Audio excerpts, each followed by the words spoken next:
Anda kembali di Indonesia Morning Show. Seperti yang kita ketahui bahwa Mary Jane Veloso lolos dari hukuman mati yang dijatuhkan kepada 8 narapidana kemarin. Dan kita akan membahas kira-kira kasus Mary Jane Veloso ini ke depannya seperti apa bersama dengan Pak Asep Iwan Iriawan dan juga Pak Masinton Pasaribu. Selamat pagi. Selamat pagi, Mbak Sana. Selamat pagi. Ya, selamat pagi. Mungkin pertama saya akan ke Pak Asep terlebih dahulu. Melihat proses hukum yang berjalan di Mary Jane Veloso sampai saat ini seperti apa kalau dari tanggapan Pak Asep? Ya, sekarang proses Mary Jane sudah selesai dari mulai penyelidikan sampai upaya hukum biasa dari banding, kasasi, malah dia mengajukan PK 2 kali, bahkan dia mengajukan gerasi. Jadi secara hukum status Mary Jane memang harus dihukum.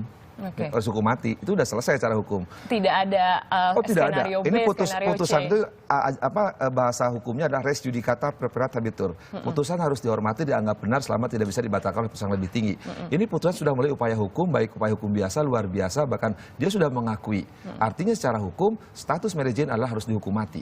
Nah, sekarang ada perkembangan bahwa Mary Jane adalah kurir, Mary Jane adalah disuruh, Mary Jane tidak tahu. Itu bahasa baku, bahasa standar yang selalu dikemukakan oleh mafia-mafia narkoba dan jaringannya. Artinya Pak Asep selama karir Pak Asep sebagai hakim juga sudah pernah itu udah biasa, itu bahasa standar ya, karena mereka sistem saya satu lain tidak saling kenal ya. Nah, sekarang kan persoalan sederhananya ketika dia dikatakan kurir di undang-undang narkotika yang lama pun yang baru ya.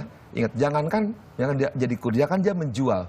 Tahu barang tidak melaporkan kena. Bahkan sekali lagi hak padanya, waktu itu barang itu ada padanya. Dia menyimpan, merahasiakan, jadi perantara, itu kena kok narkotika. Jadi apalagi dikatakan kurir. Ya kurir bagian dari itu. Jadi jangan sekarang seolah-olah bahwa dia tidak tahu. Dalam hukum itu tidak patut diduga, tidak diketahui. Apalagi kan dia patut menduga kok. Waktu itu tidak kenal bahwa 25 April 2010 itu 2,6 kilo kan barang yang berat. Ketika Pak Masinton ngasih barang saya nggak kenal, pasti Pak An Asep ngasih barang, pasti orang nolak sebelumnya.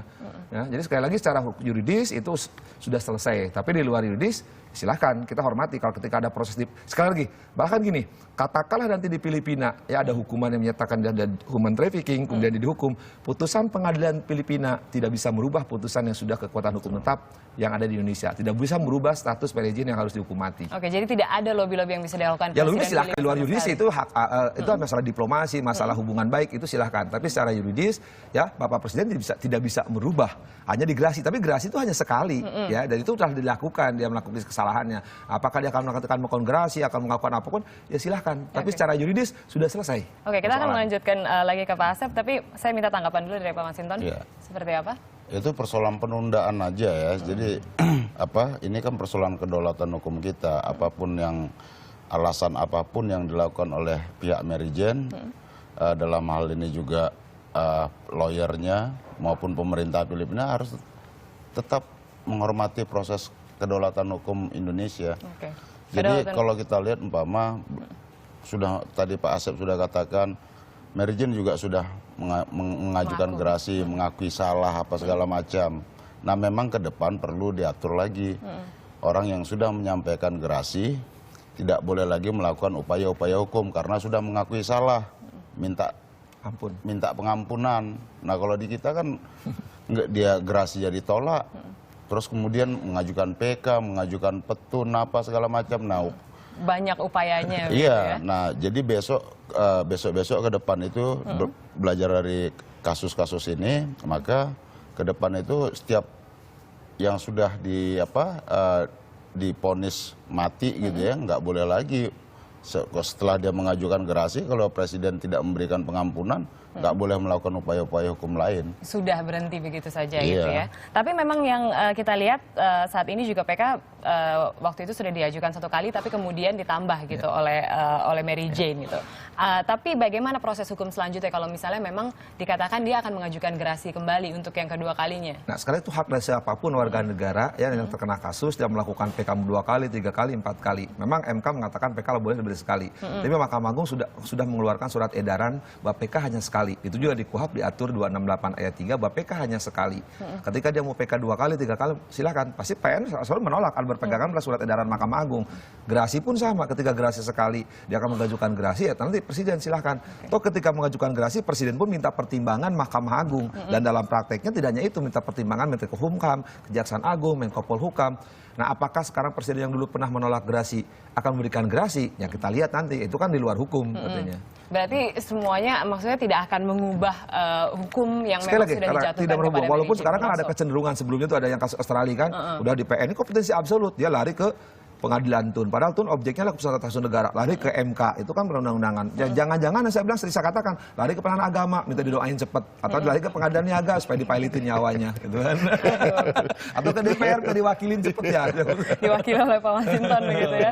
Tapi kalau begitu berarti ini memang penundaan yang dilakukan Ya, ke sekali lagi, Mary Jane Veloso. kalau lihat pernyataannya Pak Jaksa Agung, sampai saya hafal, ini penundaan. Pak Jokowi pun mengatakan sekali lagi, dia mengatakan penundaan. Wakil Presiden pun Jokowi mengatakan 3 orang petinggi negeri ini mengatakan ini penundaan, bukan dibatalkan. Berarti kalau penundaan proses hukumnya seperti apa nantinya? Apakah akan ditunda berapa lama? Perkara pidana itu eksekutornya adalah jaksa. Ditunda tidaknya eksekusi terserah jaksa. Jadi jaksa lah yang akan mengetahui berapa lama ya jaksa yang tahu. Tapi kalau belajar pengalaman kemarin ketika Australia yang Bali protes, kan ditunda nunggu tunnya. Nah akhirnya tidak lama kemudian masuk rombongan yang kedua. Ya jangan-jangan yang ketiga, walaupun kita tidak berharap lah ada yang ketiga, keempat, kelima itu seperti di saat tidak ada. Tapi pesannya mungkin dari keberanian, saatnya saya harus salut kepada Pak Jokowi untuk hal ini. Dia keberanian menolak luar negeri. Tegaknya kedaulatan hukum ini tidak bisa ditawar-tawar. Jangan karena pencitraan luar negeri, anak-anak bangsa kita akan menjadi korban. Ingat, pembukaan Undang-Undang 45 mengatakan negara ini terbentuk karena apa? Melindungi segenap tumpah darah Indonesia. Apa karena menggenap tumpah darah Indonesia kita rela diracunin dengan narkoba bangsa ini? Berarti memang kalau untuk menjatuhkan hukuman mati ke seseorang harus dengan hati-hati juga kan Pak Asep? Ya, saya 16 tahun yang lalu ya, itu tidak hati-hati lah, itu sebenarnya berat, tapi karena dampaknya akan berbahaya ya. Cuma sekarang, saya lihat Freddy Budiman, si Ola, dihukum mati aja begitu, apalagi enggak gitu. Masih bisa menjalankan praktek itu ya. Hakim itu yakin tidak akan mungkin menjatuhkan mati kalau lihat dampak yang akan menimbulkan. Jadi jangan lihat bahwa hakim senang untuk mematiin orang, hobi mematiin orang, tidak. Karena kita berpikiran bangsa ini mau dikemanakan kalau hancurnya melalui jaringan narkoba. Oke, tapi kalau misalnya memang gitu, ini kita melihat kalau di versi buruknya, misalnya kemarin memang Mary Jane Veloso sudah dijatuhi hukuman mati, tapi ternyata memang dia adalah korban perdagangan manusia gitu. Masih ada chance ke arah situ. Apa yang harus evaluasi oleh pemerintah Indonesia? Sedangkan kita tahu kalau fair trial di Indonesia ini hukumnya sepertinya masih belum berjalan dengan jelas gitu. Kalau dari Pak Asep seperti apa? 2 hal yang harus kita. 1, betul bahwa ada proses peradilan di Indonesia, ada yang kesalahan, ada korup. Tapi kan tidak semua, jangan digeneralisir bahwa itu semua peradilan adalah korup. Nah kebetulan di narkoba itu ya sekali lagi sebenarnya kebanyakan tertangkap tangan. Apakah dengan tertangkap masih mungkir, masih berkelit, masih berkilah? Ya, hakim Indonesia kebetulan dalam perkara narkoba adalah hakim-hakim dalam kategori hakim baik. Mereka tidak mungkin menjatuhkan 5 tahun aja berat, apalagi hukuman mati. Satu itu. Sekarang yang kedua, katakanlah adalah korban perdagangan manusia. Nah di undang-undang narkotika yang semua dunia juga meratifikasi beberapa konvensi, lebih dari konvensi, siapapun yang menyimpan perantara mengetahui dia ada barang ada padanya itu kena. Sekarang katakan putusan pengadilan Filipina bahwa Mary Jane ini adalah korban trafficking, tidak ada ngaruh. Nah, dia adalah bagian dari itu dan kenapa dia tidak melaporkan, kenapa dia tidak menolak ada barang padanya. Kan pertanyaan selalu saya katakan kepada dalam kasus ini, dia itu dari Filipina ke Malaysia ke Indonesia. Ya, maaf, saya dengan Pak Panjur ini orang kampung. Kan kalau orang kampung nggak punya duit keluar negeri mau ngapain kalau nggak jelas untuk urusannya kan? Nah ketika orang maaf dengan segala hormat, ketika tidak jelas urusannya ke sini bawa-bawa barang, orang bisa mempertanyakan. Itu modus yang sering dilakukan oleh jaringan narkotika, di mana bandar-bandar besar akan membohongi di Indonesia pasti orang-orang yang dalam tanda petik sekali lagi orang yang tidak mengerti, orang kampung. Tapi seharusnya kan orang kampung juga lebih jujur, lebih terbuka, lebih mengatakan yang bukan haknya. Kan pertanyaan besar, kenapa kalau dikatakan orang bagian dari korban migran kok mau bawa barang begitu 2,8 ya? 2,6 kilogram itu cukup berat ya. Tapi kalau tanggapan dari Pak Masinton gitu terkait dengan memang masih ada kemungkinan bahwa Mary Jane Veloso ini memang korban dari perdagangan narkoba. Kalau misalnya kemarin memang sudah dijatuhkan hukuman mati dan ternyata Indonesia melakukan kesalahan, dari sisi hukumnya seperti apa Pak Masinton? Apapun itu keputusan proses hukum di Filipina, orang yang mengaku bahwa dia menyisipkan barang itu terhadap Mary Jane tadi, tidak akan mempengaruhi proses hukum di Indonesia. Keputusan di Indonesia divonis mati, iya. Jadi nggak ada lagi perubahan itu. Kita minta supaya mau pemerintah manapun tidak boleh lagi merubah vonis tadi itu. Nah ini kan persoalan penundaan aja. Akal-akalan aja menurut, kalau bahasa ininya kan akal-akalan aja itu. diciptakan ininya. Kita mencoba mereka-reka ininya lah. Tapi apapun itulah, itu sebagai sebuah upaya kita hormatin. Tapi tidak boleh upaya itu membatalkan vonis mati terhadap Mary Jane yang dilakukan oleh Pengadilan Indonesia. Nah, kalau boleh saya tambahkan, sistem hukum akan rusak. Kalau semua keputusan sudah berkekuatan hukum tetap, ada kejadian-kejadian itu. Setelah dibuka dan itu dibenarkan, betapa hancurnya sistem peradilan Indonesia. Hanya gara-gara hal itu. Memang mungkin ada kesalahan, tapi sekali lagi untuk perkara narkotika tuh, boleh katakan 0, sekian lah. Dan tidak pernah ada sejarah di Republik Indonesia. Orang mengatakan nanti kalau udah dihukum mati, dimatiin, siapa tahu jangan salah. Kalau perkara narkotika Indonesia, boleh buktikan di Indonesia ini. Siapa yang hukuman matinya salah. Terhadap perkara narkotika ya. Kalau diperlukan itu mungkin aja ada kejadian. Tapi untuk perkara narkotika tadi, karena kebanyakan semua, ya bukan kebanyakan lagi, tapi semua tertangkap tangan. Jadi barang buktinya ada padanya. Baiklah. Tapi kalau misalnya kita bicara mengenai hukuman mati ini, hukuman mati ini kan masih jadi pro dan kontra gitu, baik di mata Indonesia maupun di mata dunia gitu. Dan juga banyak sekali yang mengecam apa yang dilakukan oleh Indonesia sudah 2 kali ini begitu. Tapi kalau misalnya kita tinjau dari RUU KUHP yang memang saat ini digodok oleh DPR, saat ini sudah sampai mana untuk memberikan second chance gitu seenggaknya kepada para terpidana hukuman mati? Dalam RUU KUHP itu tetap ada hukuman mati, cuman ada pelonggaran aja. Seperti apa pelonggarannya? Bahwa orang yang divonis hukuman mati itu dalam 10 tahun itu dia ada apa selama dalam pembinaan itu ada perubahan apa segala macam, kemudian negara mempertimbangkan kembali untuk apa? Vonis hukuman mati terhadap terpidana tadi. Nah, dan ini bisa diubah menjadi pidana seumur hidup begitu? Iya, nah artinya ada pelonggarannya.